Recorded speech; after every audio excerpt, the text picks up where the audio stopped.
Welcome back, guys, to another Zero DTE video, and today Ernie's going to be talking about volume profile, so make sure you stay tuned. If you're interested in becoming a pro trader, check out the link in the description where you can find Ernie's education platform.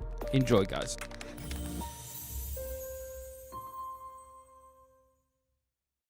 So what I want here when I'm creating the volume profile is that I want to see prices that are maybe 100, 150 points below and above. Now, obviously, there's nothing above, so it doesn't matter. At 4,800, I'd want to be down at least 650 or lower. Let's say 4,500. I want to make sure I have all of this price data here so that when I get the profile, I have enough that I can start marking up. So that means I need to squish in as much of this as possible. So I really only need maybe down to here because I'm only going to really be concerned about anything from about here to here. That's about the range that I need, something like that. Next step is to add the volume profile. So we'll go up to indicators, technicals, profiles, and I want visible range volume profile. The visible range will give me a profile for whatever is visible in the window. That's what I want.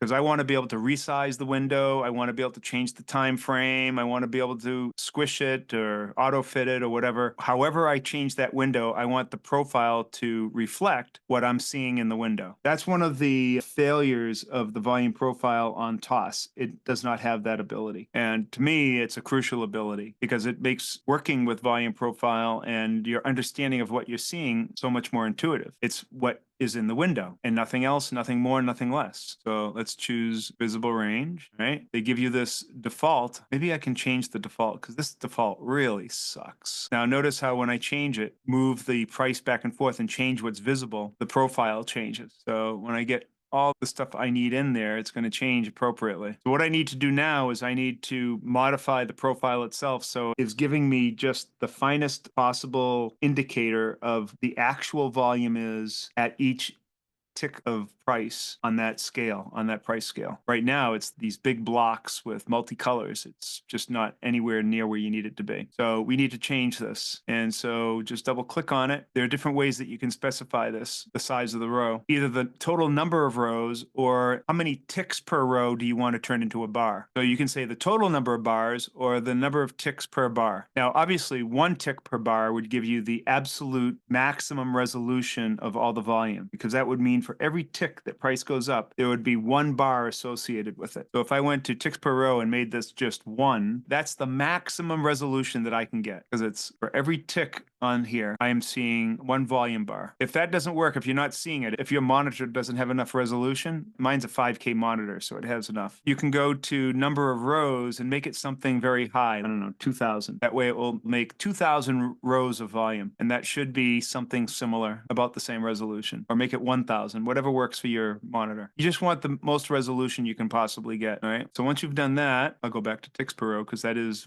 the de facto standard as far as I'm concerned. You want to get rid of these colors, this up, down. You don't need up, down. All you want is the total volume. So you want to change that to total volume and it gets rid of the multicolor. And that's what this value area volume is. It's at a value of 70. Now what that means is the light area is set at 70. That is showing you the area that comprises 70% of the volume in this entire chart is within that light blue area. Why do I care about that? I don't care about it. It's totally irrelevant, completely irrelevant. So therefore, I'm going to make that value area 100% so that I don't have to worry about it.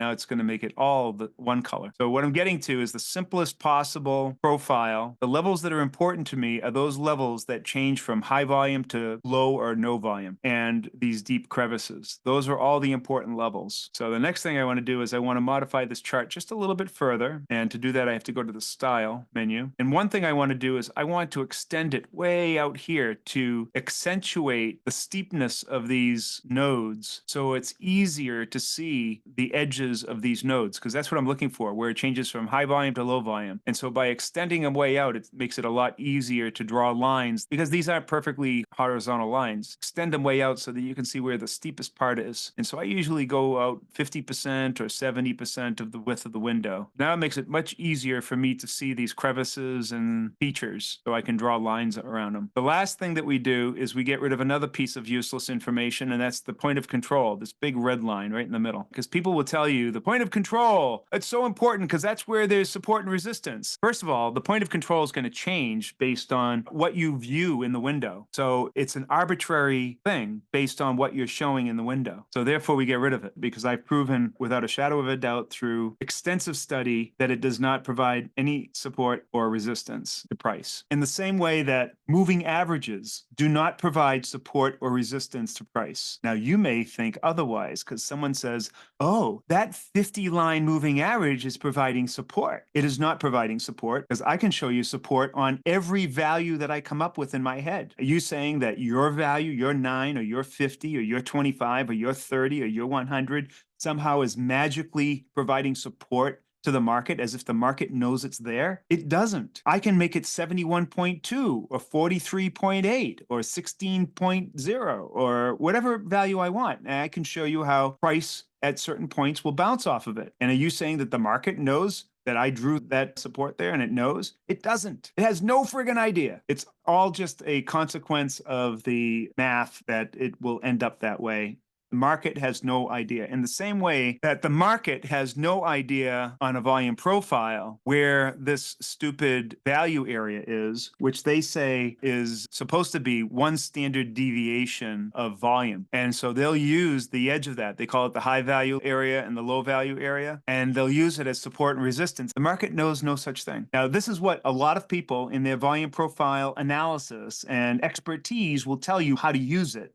They're talking in the same vein as someone is talking numerology or Fibonacci or Elliott wave. Completely subjective, completely arbitrary. We only deal with real here. The edges of those areas where volume drops off from high to low or low to high are absolute objective evidence that persists over years and has direct impact to price action in real time. That is as objective as you possibly can get. And just to back me up, there's one of the most famous mathematicians in human history that has written an entire academic treatise on this. His name is Benoit Mandelbrot, that he calls it market memory or system memory, which I just recently found out a couple of years ago. And I said, oh, that's what I've been seeing all this time. And I see one of the most famous mathematicians of all time, one of the smartest human beings ever to live, has shown us that it is actually a real thing, and he can prove it mathematically. And of course, most hedge fund managers use this technique, by the way, because they all were familiar with Mandelbrot and used him in their hedge funds analysis. So anyways, I'm showing you something what most hedge funds and other funds and institutions trade with for a very good reason, because it's real and it's subjective and it's very easy. So the next step, I just start marking it up. Where are those deep crevices, and where are the values where it goes from high volume to low volume and low volume to high volume, and then draw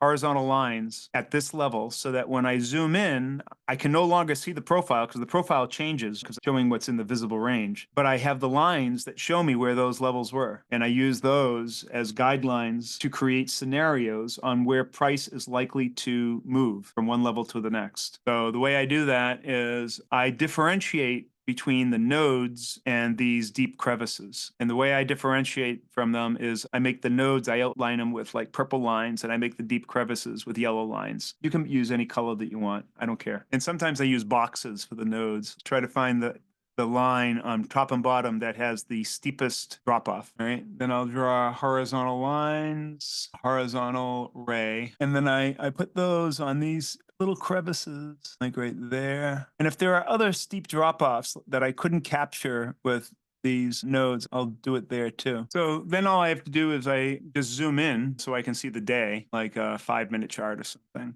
And I start noticing that, wow, now it's like bouncing off these lines. Here, comes up here, bounces off, hits it again, and then finally enters this node. Wow, it's almost like you could use this to start planning out potential scenarios, he says sarcastically. You mean I don't need any indicators or moving averages or trend lines, because this is showing me where the actual support and resistance are objectively?